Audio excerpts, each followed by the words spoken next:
if I don't get any of these three things, I would buy a 5D camera, I'll make a short film, I'll be the solo hero in that short film.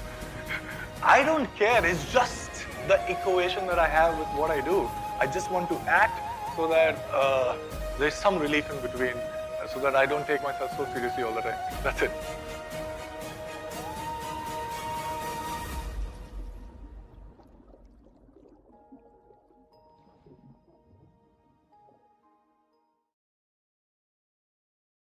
എടാ മെൽവിനെ, എത്ര പ്രാവശ്യം വിളിച്ചടാ നിന്നെ? നീ എന്താ phone എടുക്കാത്തെ? നിനക്ക് എന്താ പറ്റിയേ? നാട്ടിൽ പോയി വന്നതിന് ശേഷമാണ് നിനക്ക് ഈ മാറ്റം. പണ്ട് നിന്റെ അച്ഛന്റെയും അമ്മയുടെയും അനിയത്തിയുടെയും മരണത്തെ പറ്റി പറയുമ്പോ പോലും നീ ഇത്രയും ഡെസ്പായിട്ട് ഞാൻ കണ്ടിട്ടില്ല. പിന്നെ ഇപ്പോഴെന്താടാ നിനക്ക് പറ്റിയത്? നിനക്ക് നാട്ടിൽ നിന്ന് എന്തോ കിട്ടിയെന്നുള്ള മെസ്സേജ് ഞാൻ കണ്ടായിരുന്നു. എന്തിനാ മെസ്സേജ് ഡിലീറ്റ് ചെയ്തത്? നിനക്ക് എന്താ നാട്ടിൽ നിന്ന് കിട്ടിയത്?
ആ മെൽവിനെ, ലേറ്റായപ്പോൾ ഞാൻ വിചാരിച്ചു നീ വരൂലെന്ന്.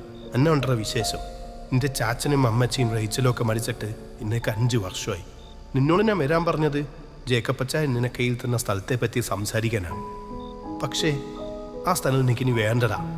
റൂബിച്ചാൻ വന്നിട്ടുണ്ട്. അയാൾ നിന്റെ ചാച്ചൻ്റെയും അമ്മച്ചിയുടെയും റേച്ചലിൻ്റെ ഒക്കെ ആത്മാവിനെ ആവാഹിച്ച് ഏതോ പെട്ടിയിലാക്കിയിട്ടുണ്ടെന്നാണ് കേട്ട്. നിന്റെ സ്ഥലം തട്ടിയെടുക്കാൻ വേണ്ടി എന്തും കാണിക്കാൻ അയാൾ മടിക്കില്ല. അയാൾക്ക് ഭ്രാന്താടാ. ദുർമന്ത്രവാദം കൊണ്ട് ഈ നാടിനെ തന്നെ അയാൾ ഇല്ലാണ്ടാക്കും. ഞാനും ഇനി നാട്ടിൽ നിൽക്കുന്നില്ല. എനിക്കറിയാം നീ ഇതിലൊന്നും വിശ്വസിക്കില്ല. എന്നാലും വേണ്ടടാ. നാട്ടുകാർ അയാളെക്കുറിച്ച് ഓരോന്നൊക്കെ പറയാനെ കേൾക്കുമ്പോൾ ഉള്ളിലൊരു പേര്. നീ ഇനി നിൽക്കേണ്ടത്. നീ തിരിച്ചു പോകാതാണ് എൻ്റെ.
ഇനി എനിക്ക് എന്താ സംഭവിക്കാൻ പോകുന്നതെന്ന് എനിക്കറിയില്ല.